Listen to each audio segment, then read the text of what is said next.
What's going on, guys? Today I'm going to be doing a video on another LeetCode video. This one is minimum suffix flips.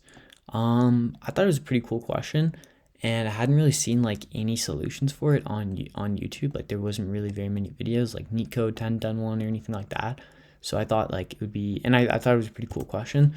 So I thought it'd be kind of a good one to do a video on.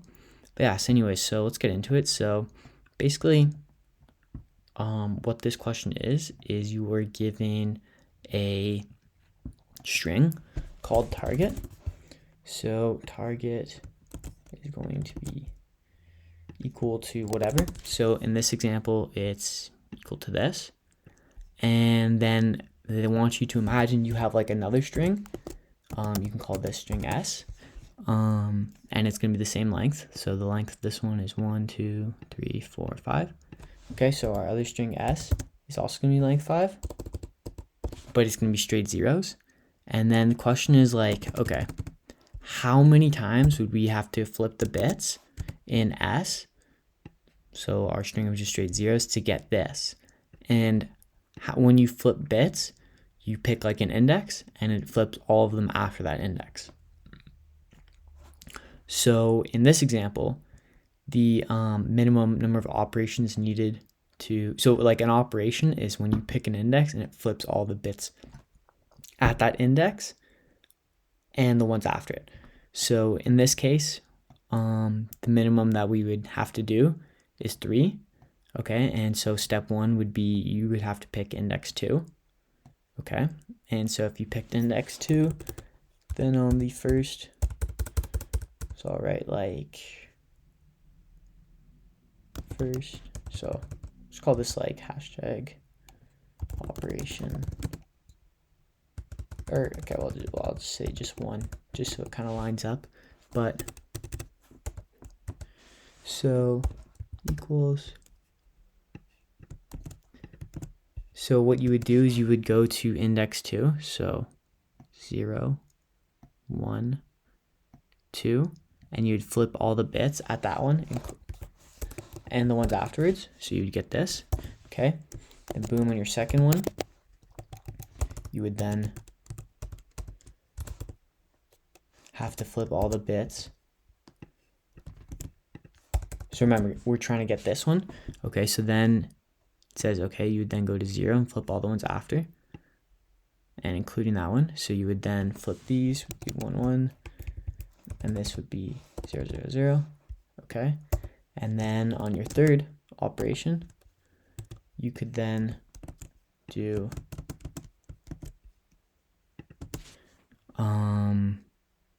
you could then take index 1, so this would be 0, 1, flip this to a 0, flip this to a 1, flip this to a 1, flip this to a 1, and then boom, as you can see, they now S and target now equal the same and took 3 operations. And that's the minimum amount that you can do. And yeah, so it's kind of an interesting question, and I thought it was pretty cool, but it's kind of like a little bit tricky. And so I kind of was reading the solutions, and because I couldn't figure it out. And yeah, kind of one of the solutions kind of had like a pretty good like technique to do it. And so basically we'll call something called, we'll say count equals 0. Okay, so this is going to represent the amount of operations that we need to do, and then we'll say previous equals 0. Okay, and so basically the amount of operations that we need to do is actually going to be equal to the amount of times that the number is like switches. Okay, so like 1 and then we have a 0, that's 1 switch.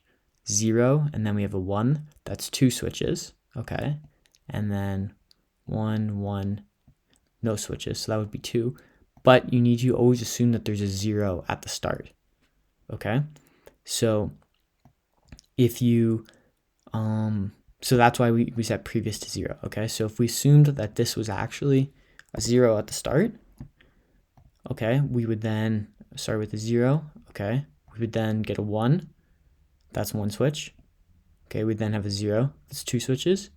We then have a 1, that's 3 switches. and then 1, no switch, 1, no switch. Okay, and so that's 3. And so that's actually all you need to do, and that will actually always equal the amount of operations that you need to do. And so we could take like another example. So take like this one for instance. Okay, let's assume we put a 0 there. Okay, so we start with the 0. We then have 1 switch. Okay, we then have another 0, 2 switches. We then have a 1. That's 3 switches. We return 3, and that's the answer. And then in this case, this one, imagine we had this one. Okay.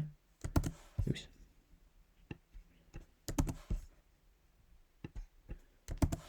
Okay, we add a 0. Okay. We have 0. We have 0, no switches, no switches, no switches, no switches. Output 0. And yeah, so that's basically it. And so there's kind of a few different ways you could do this. You could either kind of like as I did in the example, like you could either append a 0 to the start. So you could append a 0 to the start, and then kind of work your way through, and each time that the one that you're at is not equal to the one kind of like before it, then you could add 1 to the count. Or what you can do is you can just say previous equals 0, and then you can say for x in target. Okay. You can then say if x is not equal to the previous, we'll then say count plus equals 1.